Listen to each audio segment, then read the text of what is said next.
Chess championship போட்டி சிங்கப்பூரின் resort வேர்ல்டான சென்டோசாவில் இன்று தொடங்குகிறது. 18 வயதான இந்திய வீரர் குகேஷ் 32 வயதான சீனாவின் டிங் லிரனை எதிர்கொள்கிறார். உலக செஸ் சாம்பியன்ஷிப் எவ்வாறு செயல்படுகிறது என்பதை பார்க்கலாம். இது 2 வீரர்களுக்கு இடையிலான போட்டி. ஒருவர் நடப்பு சாம்பியன், அவர்தான் சீனாவின் டிங் லிரன். மற்றொருவர் கேண்டிடேட்ஸ் போட்டியில் வெற்றி பெற்று தகுதி பெற்றவர், அவர்தான் குகேஷ். விஸ்வநாதன் ஆனந்துக்கு பிறகு உலக செஸ் சாம்பியன்ஷிப் போட்டியில் விளையாடும் 2வது இந்தியர் என்ற பெருமை இவருக்கு இருக்கிறது. இது மட்டுமல்ல, உலக செஸ் சாம்பியன்ஷிப் போட்டியில் விளையாடும் இளம் வீரர் குகேஷ் தான்.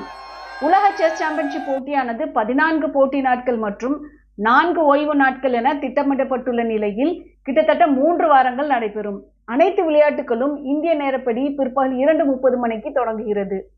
1886ஆம் ஆண்டில் இருந்து தொடங்கும் உலக சாம்பியன்ஷிப் வரலாறு குறித்து அடுத்த வீடியோவில் பார்க்கலாம்.